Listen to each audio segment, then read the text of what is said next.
Kitui, and Makueni counties between 19th and 20th of September 2021.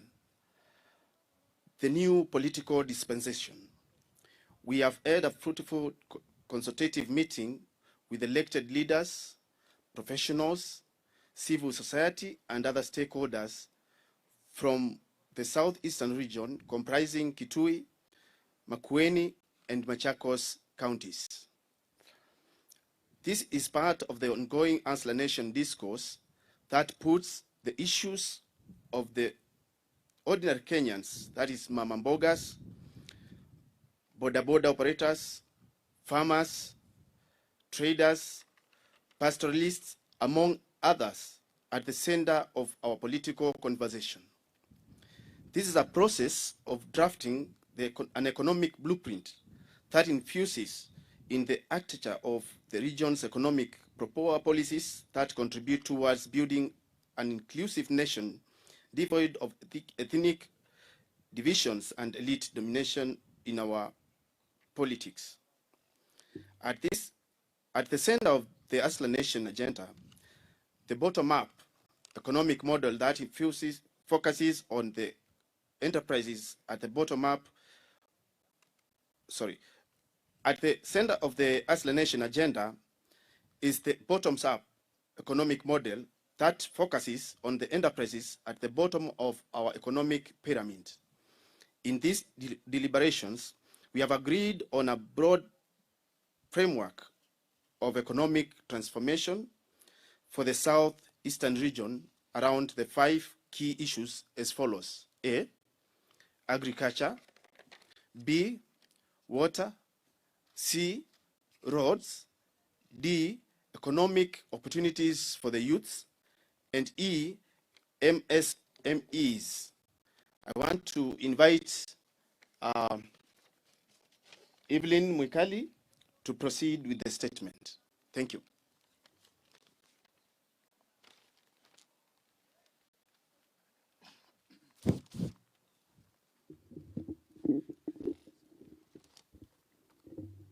I thank you all. And my name is Eve Mwikali from Makueni. I'm going to take you through agriculture. The southeastern region has a diverse agriculture-based economy, as well as a vast array of unexploited natural resources. The region is ecologically diverse, comprising of highland zones, medium elevation, and the semi-arid rangelands. Low agricultural productivity is the single most critical economic challenge in the region.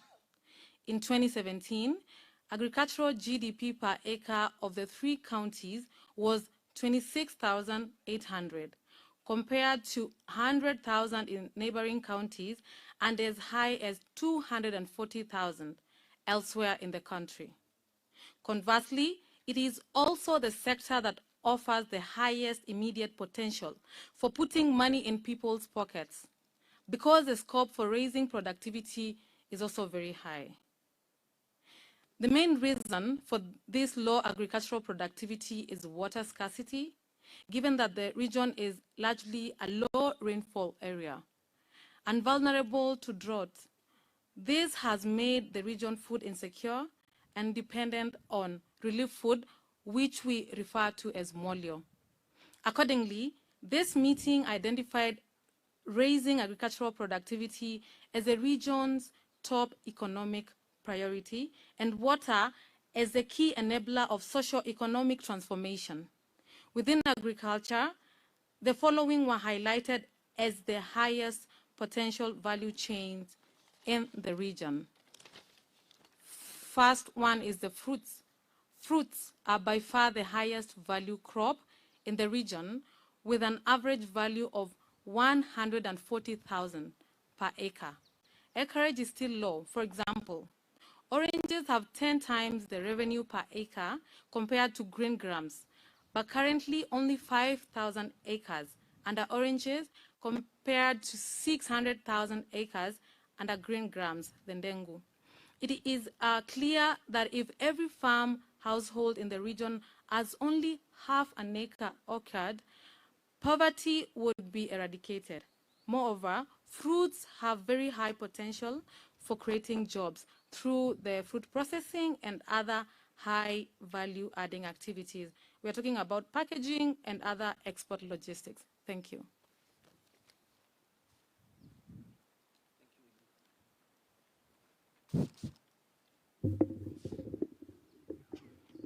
That was Evelyn Mwikali, a young economist from Makueni. The third part of our statement will be read by another economist from Kitui County, Mwingi Region, Mrs. Grace Mwimi. Grace, karibu.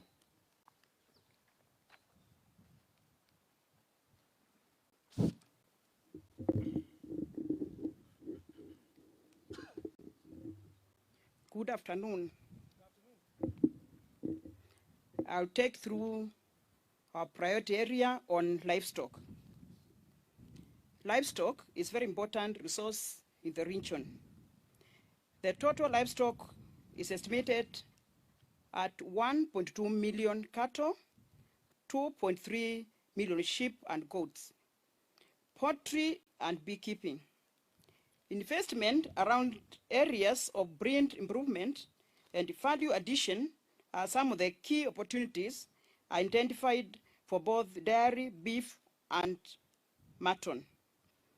Notably, the region is producing 4,500 metric tons of honey, contributing 60% of the country's total output. Upgrading the quality of beehives and increasing adoption of modern beehives. For instance, over 90% of the beehives are still the traditional type, as well as modern beekeeping technologies will significantly have a positive impact on the country's overall production. This is an area where DFED institutions can play a significant role in the production of beehives and technology support, or the priority areas of pulses and legumes. Pulses are the most important crops in the region, contribute to 22 billion to the region's economy per year. They also contribute not only to local economy, but also national food security. Key challenge is low yields and lack of markets. Use of green grams are currently estimated at 230 kg per acre, against a potential of 750 kg an acre. However, even the current production market is still a big challenge. And where there is a big harvest, the prices collapse. Priority will be given to developing the entire pulses value chain, from production to post-harvest management and finding market for the same. Or the priority area on water. Southeastern region has excellent soils and warm weather, suitable for a wide range of agricultural production. It is noted, however, the scarcity of water is the single most critical constraint. It was noted that there are several ongoing large-scale water investments, such as Vaken Dam, Oman Dam, and others at different planning stages. It is noted that when complete, these projects have a potential to irrigate up to 300,000 acres of land. This, however, is just 5% of the region's 5.5 million acres of arable land. Unlocking the potential of this land requires irrigation. In this regard, it is important for the region to map all potential sources of water and available technologies for harnessing and efficient utilization of water, both for irrigation and domestic use.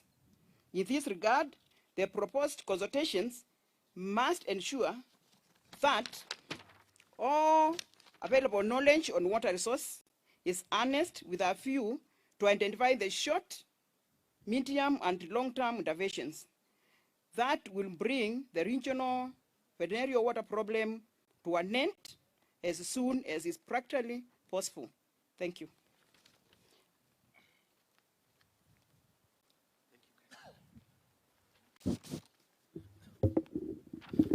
Thank you very much, Grace. Now there's no better person to take us through the infrastructure framework than Engineer Gilbert Maloke from Machakos County.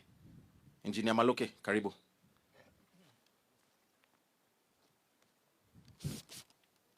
Good afternoon, everyone. My names are, they have been mentioned. I will take you through the key highlighted areas of infrastructure and opportunities for our youth. The southeastern region is expansive.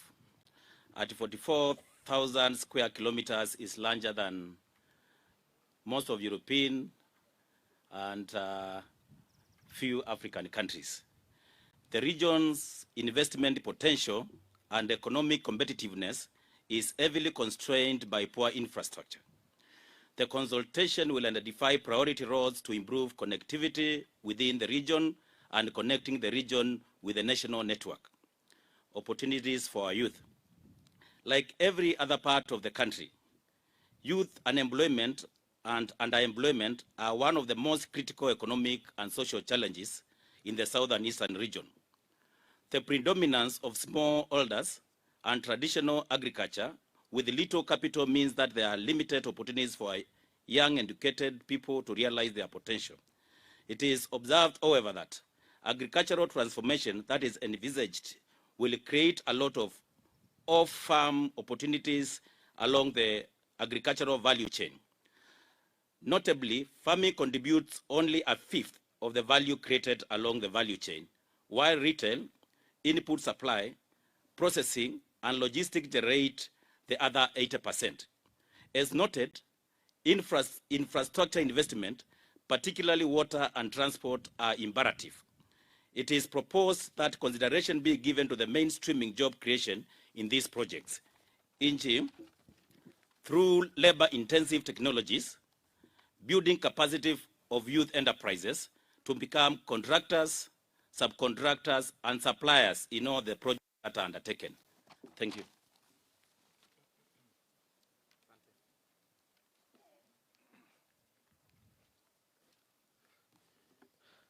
Our last part of the statement will be read by Jackson Maweu. Jackson is a businessman in the logistics industry, and he will take us through the framework on MSMEs, micro, small, and medium enterprises. Jackson, karibu.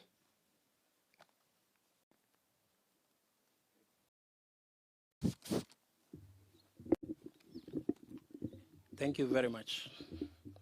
My name's Jackson Maweu, and I'm going to take you through the micro and small enterprises, that is MSMEs. With the exception of the industrialized metropolitan zone of Machakos County, virtually all of farm employment in the region is in micro and small enterprises. However, like elsewhere in the country, these enterprises are undercapitalized and often access finance at exorbitant rates.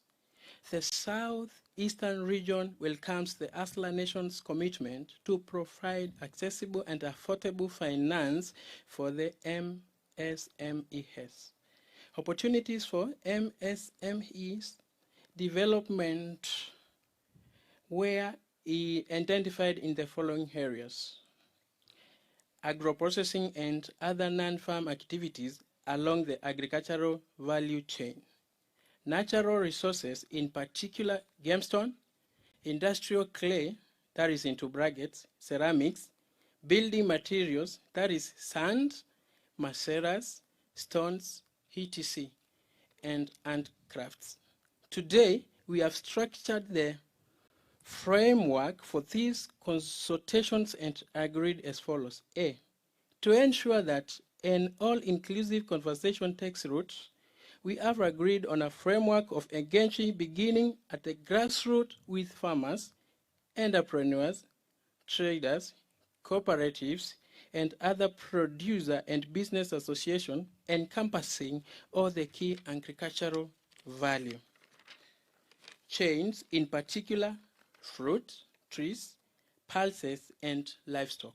B, count specific engagement consultations for the next 1 month with the respective counties of Kitui, Makueni, and Machakos. That will culminate in draft regional economic blueprint. This conversation, will be part of a national economic charter that embodies aspirations of and our commitments to Kenyans at the grassroots and especially the hustlers at the thinkers of our economic life. This is the new conversation. This is the new politics. Thank you very much.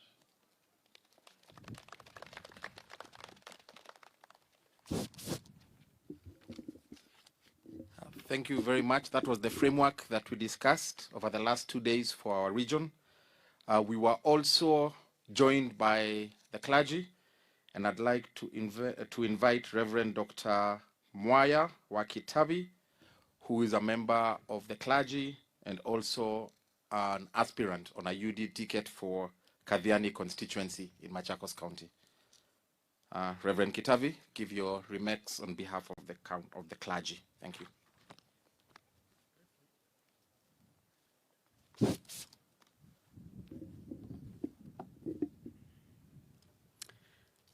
To His Excellency, the Deputy President of Kenya, MPs present, and all the Asla nations from Machakos, Kitui, and Makueni counties. We are grateful as a church to be invited to participate in the new Kenya that we want, a Kenya that leaves no one behind. The bottom up is about the least, the lost, and the forgotten. Those who are forgotten in economics, those who are left behind in healthcare, education, and other areas of the aspect of Kenya. So as a church, we join with upcoming government in the new year, and we continue to pray that God will continue to bless this country. When God created the heavens and the earth, He created Kenya, and He created South and Eastern Kenya. But He gave it to us to be the managers, to be the caretakers, to be the stewards. And the church takes serious charge in being that steward and that caretaker. For the church is the light and the salt of the earth. And so we want to appreciate the opportunity to participate in this Kenya that we want. And I want to conclude with some words from the Bible. In the book of Isaiah, chapter 33, verse 22, it says, "For the Lord is our judge." That is the judiciary. The Lord is our lawgiver. That is the legislature or the parliament. The Lord is our king. That is the executive. It is He who will save us. And He will be the one who will save Kenya. But He's going to use us to do that. And so we continue to pray that God will continue to bless Kenya, bless this land and our nation. Let justice be among us so that we can continue to enjoy the prosperity that is in this country. With the good leadership, we can move ahead.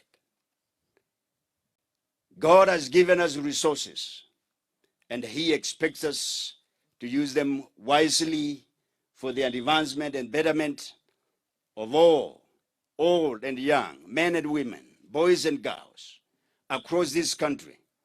And so we pray for the government of Kenya, the present one, and the one that is to come, that God's grace will continue to abide, for he is the judge, the lawgiver, and the king.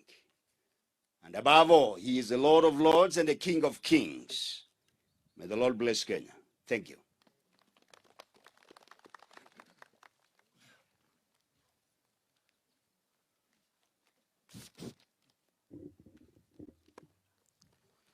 Thank you very much, Reverend Kitavi. We usually don't leave the clergy behind everywhere we go because we see the hand of God in everything that we do. Your Excellency, please allow us to also hear from some of our political leaders. And I'd like to take this opportunity to invite the Honorable Vincent Munyaka, who's a member of National Assembly from Machakos Town, Machakos County. Karibu Mheshimiwa. Thank you very much. I'm Honorable Dr. Victor Munyaka, Member of Parliament, Machakos Town. You know, so many Kenyans are asking why competitors of the Deputy President are panicked. Today I can tell Kenyans they panic because they know that the Deputy President has a plan. Today, he had a meeting, today and yesterday he had a meeting with leaders and professionals from southeastern region of Kenya. And his plan is about changing the economy and empowering the citizens of Kenya. Whereas the plans of the competitors are actually to change the constitution so that they can create positions and get power. That's why you can see the competitors are uniting and forming alliances to face one man, Dr. William Ruto. But I want to assure them, unless they come with a formidable plan, I can tell them that they have been beaten hands down. Our Deputy President is doing something which has never been done before. I've been a Kenyan and I've never seen a political presidential aspirant collecting views from the public before going for election, which means by the time he becomes president, he is going to be aware of all the needs of all Kenyans. And it's for that reason that the Kampa community and all the people of the southeastern region are going to support the Deputy President 100% for his venture for becoming the next president of Kenya come year 2022. Thank you very much.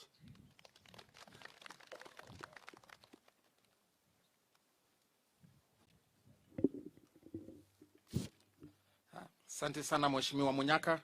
Now I'd like to invite my home MP, the MP for Kitui East, Honorable Nimrod Mbai, also to make his remarks. Karibu Mheshimiwa.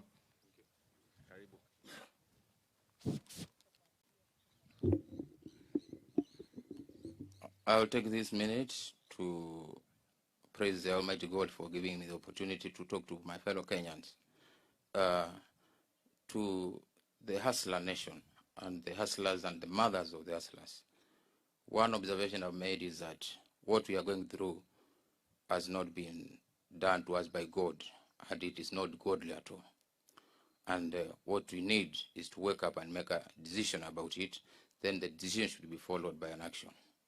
We've been here for the last 2 days with the Deputy President of Kenya, whom we are looking at making the President of Kenya come the year 2022, discussing a framework on how the southeastern region of this country will benefit and how the challenges we are facing as hustlers and the mothers of the hustlers will benefit and will transform our lives after 2022. Because as we speak today, we may not have legitimate authority, but from 2022, I know with God's power, we'll have the legitimate authority to implement all the things we are saying.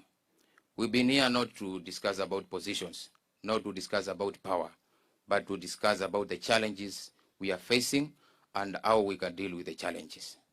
And the framework we've come out today with, from the words of the Deputy President, we will be subjected to Mama Bogas, to the border riders, to the very people in the down of the pyramid, so that they can validate it, after which we can start of thinking an action plan on how to go ahead with it. What I would want to say to Your Excellency, the Deputy President, I'm happy with how you've come out and the force you brought out and the commitment you have given to this, to the whole bottom-up and Hustler Nation narrative. What we are saying is the hustlers have been pushed to the wall, up to the limits. We can't be pushed further than what we are experiencing for now. And when you get pushed to the wall, you can't just sit there with your mother and die. You have to get up as a man and take action.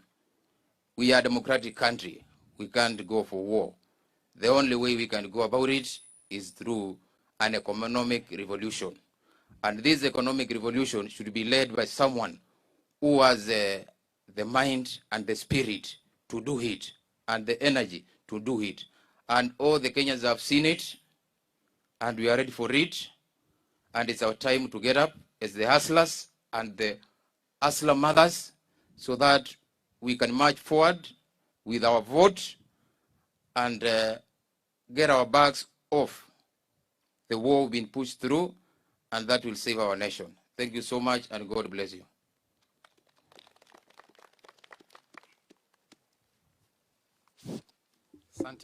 Sante Mheshimiwa Nimrod. Now take this opportunity. We are joined by somebody who really loves this region. He's also my friend, my older brother. But I think his region, the Rift Valley region, is coming next. And so I'm sure he also came to benchmark how the southeastern region framework for the bottom-up economy is going to look like. So, karibu sana, Governor Nanok, the governor of Turkana County. Karibu.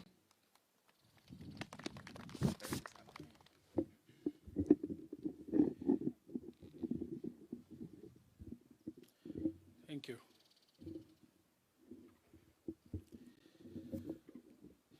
When millions of Kenyans do not have enough to eat, do not have opportunities to feed their families, to take their children to school, and they're living below poverty level with a lot of difficulties.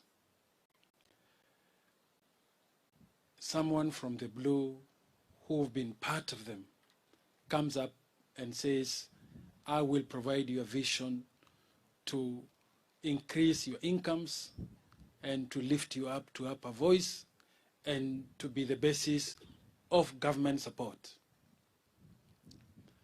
Millions of hustlers have lacked that support, have lacked that leadership in the past. And we have one of them, William Ruto, who's gone through so many challenges.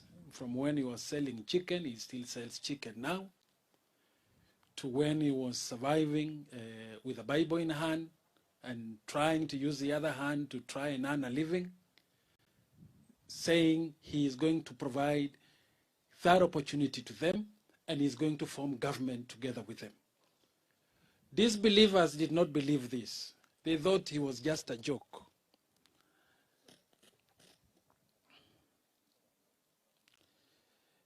Disbelievers of the message to Hustler Nation thought William Ruto was just joking, just like they have always been dismissive of hustlers. There is nothing a hustler will say, and it is treated as some important information to plan for. When he said he has a plan, it's been dismissed. When he said that plan is bottom-up, to lift up the millions of hustlers, that plan was being dismissed. And yet, our very constitution has talked about lifting up every Kenyan.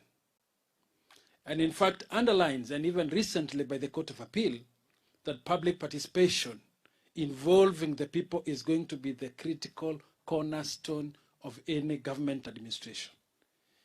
And indeed, this process that we've gone through today and yesterday, engaging with the leadership and professionals of Southern Eastern region, is a process that is going to be culminating into people of the 3 counties of Makueni, Kitui, and Machakos, providing their inputs, providing their priorities, and telling their candidate, their clerk, that this is our priorities for you to form government, and this is our priorities that should inform your campaign in the next 11 months that are remaining into election.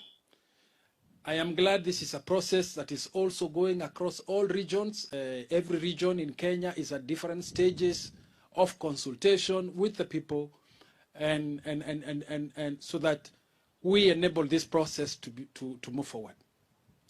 And I'm also glad that our candidate for 2022, the Hustler candidate for 2022, is